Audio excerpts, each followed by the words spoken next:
నమస్తే, welcome to of the record. రాజకీయాల్లో కొందరు పదవి కోసం వస్తారు, మరికొందరు మార్పు కోసం వస్తారు. కానీ ఈయన మాత్రం సేవే లక్ష్యంగా అడుగుపెట్టారు. మాటల కంటే తన పనితీరుతోనే ప్రత్యర్థుల నోళ్లు మూయిస్తున్నారు.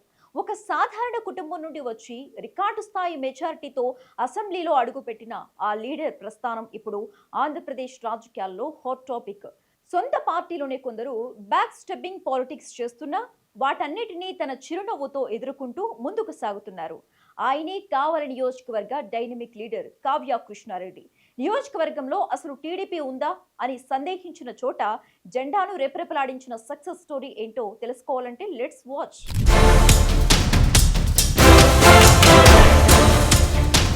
కావలి నియోజకవర్గం ఒకప్పుడు రాజకీయ చైతన్యానికి మారుపేరు. కానీ గడిచిన 10 ఏళ్లలో అక్కడ సీన్ మారింది. 2014 నుంచి 2024 వరకు రాష్ట్రంలో ఎవరూ అధికారంలో ఉన్నా కావలిలో మాత్రం వైఎస్ఆర్ కాంగ్రెస్ పార్టీ హవానే నడిచింది. తెలుగుదేశం పార్టీ కేడర్ పూర్తిగా డేలా పడిపోయింది. అటువంటి విపత్కర పరిస్థితుల్లో నేనున్నానంటూ రంగంలోకి దిగారు కావ్య కృష్ణారెడ్డి.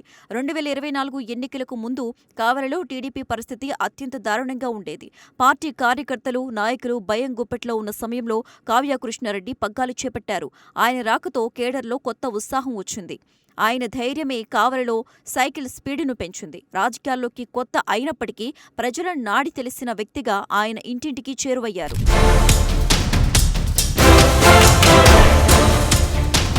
ఎన్నికల నగారా మోగింది. అందరి చూపు కావలి వైపు మళ్లింది. కావ్య కృష్ణారెడ్డికి టికెట్ రావటం ఒక ఎత్తైతే పార్టీని గెలిపించుకోవటం మరో ఎత్తు. ప్రత్యర్థులు ఎన్నో ఎత్తుగడులు వేశారు, కుట్రలు పన్నారు. కానీ కృష్ణారెడ్డికి ప్రజలే అండగనలిచ్చారు. ఫలితాలు చూసి రాష్ట్రమంతా ఆశ్చర్యపోయింది. కావలి చరిత్రలో ఎవరికీ సాధ్యం కాని రీతిలో భారీ మెజారిటీతో ఆయన విజయం సాధించారు. ఈ విజయం కేవలం రాజకీయ గెలుపు కాదు, అది కావలి ప్రజల నమ్మకం. ఎమ్మెల్యేగా గెలిచిన మొదటి రోజు నుండే ఆయన తన మార్కును చూపించడం మొదలుపెట్టారు.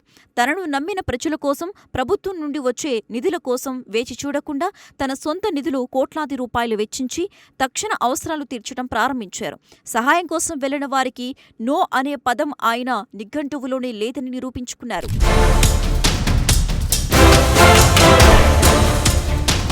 రాజకీయాల్లో బయటి శత్రువుల కంటే లోపలి శత్రువులే యమా డేంజర్. 2024 ఎన్నికల్లో ఆయనను ఓడించడానికి సొంత పార్టీలోని కొందరు నేతలు ప్రతిపక్షంతో చేతులు కలిపారన్నది బహిరంగ రహస్యం. ఇప్పటికీ ఆయనను ఇబ్బంది పెట్టాలని, అభివృద్ధిని అడ్డుకోవాలని కుట్రలు జరుగుతూనే ఉన్నాయి. కానీ కావ్య కృష్ణారెడ్డి తీరు వేరు. ఆయన ఎవరిపైనా ఎదురుదాడి చెయ్యరు. తన పని తాను చేసుకుపోతున్నారు. తనపై విషం చిమ్మే వారికి కూడా చిరునవ్వుతోనే సమాధానం చెబుతున్నారు. నియోజకవర్గంలో తనకు ఎదురవుతున్న అవరోధాలను అధిష్టానం దృష్టికి తీసుకెళ్తూనే ప్రజలకు అందుబాటులో ఉంటున్నారు. ఆయన సంస్కారమే ఈ రోజు ఆయన్ని ఒక ఉన్నతమైన స్థానంలో నిలబెట్టింది.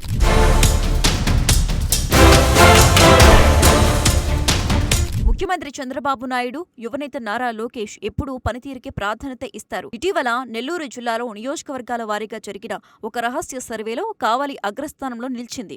ముఖ్యంగా అభివృద్ధి పనుల వేగం, ప్రజల్లో ఎమ్మెల్యేపై ఉన్న సానుకూలత చూసి అధిష్టానం ఆశ్చర్యపోయింది. దీంతో చంద్రబాబు నాయుడు స్వయంగా కావ్య కృష్ణారెడ్డిని అమరావతికి పిలిపించుకుని అభినందించడం జిల్లాలో చర్చనీయాంశమైంది.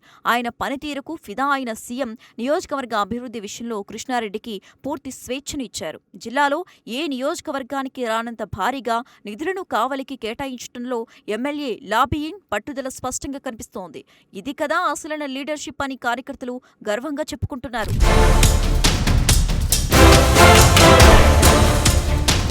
కేవలం రాజకీయ నాయకుడిగానే కాకుండా ఒక గొప్ప మానవతావాదిగా కావ్య కృష్ణారెడ్డి పేరు సంపాదించుకున్నారు.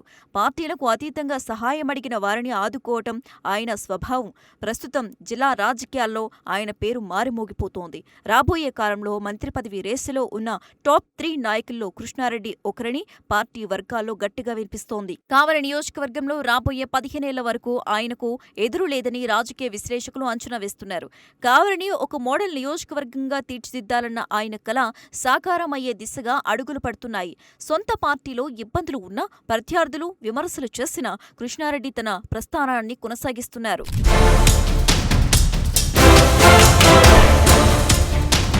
ఇది Kavali MLA Kavya Krishna Reddy successful journey. అధికారం ఉన్నా లేకపోయినా ప్రజల పక్షాన నిలబడటం, సొంత నిధులతో అభివృద్ధి చేయటం అనేది సామాన్యమైన విషయం కాదు. ఆయన పారదర్శకత, నిబద్ధత రాబోయే రోజుల్లో ఆయనను మరిన్ని ఉన్నత పదవుల్లో నిలబెడుతుందనడంలో ఎలాంటి సందేహం లేదు.